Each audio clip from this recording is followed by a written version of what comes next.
అందరికీ నమస్కారం. శ్రీ గురుభ్యో నమః. ఒక యోగి ఆత్మకథ పరమహంస యోగానంద గారి యొక్క ఆధ్యాత్మిక జీవిత విశేషాలు తెలుసుకునే సందర్భంలో చక్కగా మనం 15 అధ్యాయాలు పూర్తి చేశామండి. 16వ అధ్యాయం గ్రహాల్ని ఓడించడం. ఈ శీర్షికలో ఏముందో తెలుసుకునే ముందు అసలు గ్రహాలు అంటే ఖగోళ శాస్త్రానికి సంబంధించింది.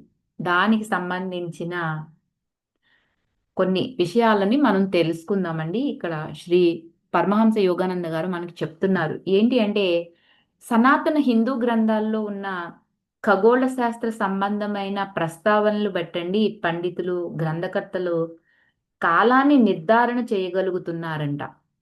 ఋషులు శాస్త్రీయ విజ్ఞానం ఎంతో మహత్తరమైనది. ఎందుకంటే జ్యోతిష్య సంబంధమైన వ్రతాధికాలు జరిపేందుకు శుభలగ్నాలు నిర్ణయించటానికి వీలైన కొన్ని ఉపయోగికమైన విలువలు గల ఖగోళ శాస్త్ర పరిజ్ఞానంలో హిందువులు క్రీస్తు పూర్వం 3100 నాటికే ఎంతో అభివృద్ధి చెందారంటండి.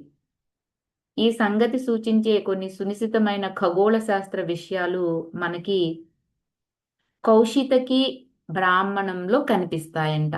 1934 ఫిబ్రవరి నెల ఈస్ట్ వెస్ట్ పత్రికలో దీనికి సంబంధించిన ఒక ఆర్టికల్ని ప్రచురించారండి.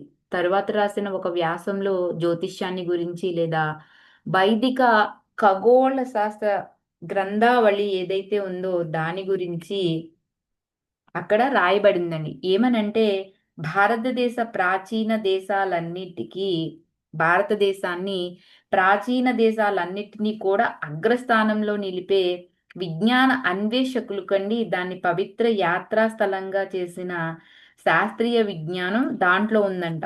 దేంట్లో ఉందండి? ఖగోళ శాస్త్ర గ్రంథావళిలో ఉందన్నమాట.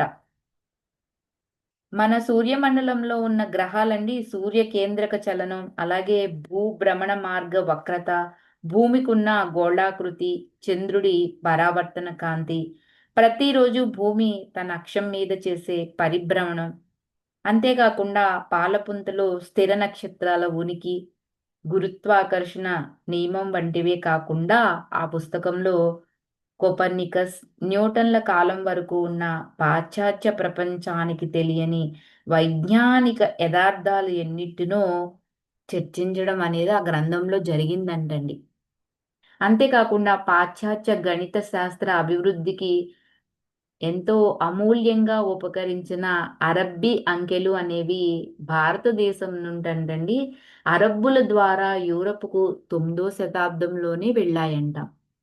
భారతదేశంలో దీనిని అంకలేఖని అంటారండి. ఈ అంకలేఖన ప్రణాళిక ప్రాచీన కాలంలోనే రూపొందించబడిందంట.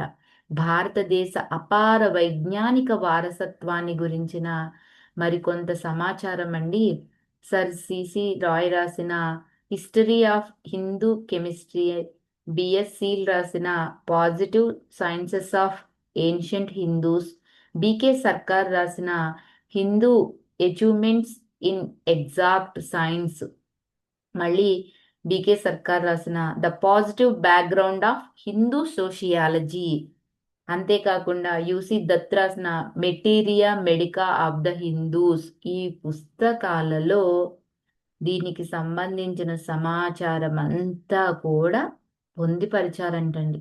అపార వైజ్ఞానిక వారసత్వం అంతా ఈ పుస్తకాలు చదివిన వాళ్ళకి మాత్రమే ఈ భారతదేశము, ఆ ఖగోళ శాస్త్రము, ఆ హోమియోపతి, ఆయుర్వేదము ఇలాంటివన్నీ ఉన్నాయి కదండి. నక్షత్ర మండలాలు, ఖగోళ శాస్త్రం, వాటి యొక్క విశిష్టత అనేది తెలుస్తుంది. ఆ పుస్తకాలు చదవకుండా ఎవరికి కూడా వాటి యొక్క గొప్పతనం తెలియదు. ఎవరైనా కమెంట్ చేశారు అంటే ఈ పుస్తకాలు చదవని వాళ్ళు మాత్రమే కామెంట్ అనేది చేస్తారండి. ఇంత గొప్పటి జ్ఞానం ఇన్ని పుస్తకాల్లో ఉంది. ఎప్పుడైనా ఎవరైనా పుస్తకం చదివారా?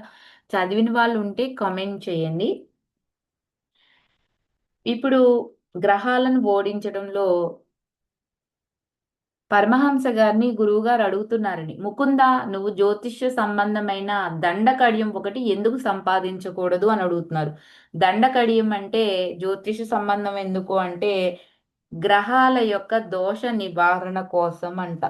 శ్రీ యుక్తేశ్వర గిరి గారు పరమహంస గారిని గ్రహ దోష నివారణకు దండకడియం తీసుకోవచ్చు కదా అని అడుగుతున్నారు. అసలు పరమహంస గారికి ఆ దండకడియం అవసరమా? దానికి పరమహంస గారు ఏం సమాధానం చెప్పారో రేపటి భాగంలో తెలుసుకుందామండి. Thank you for watching.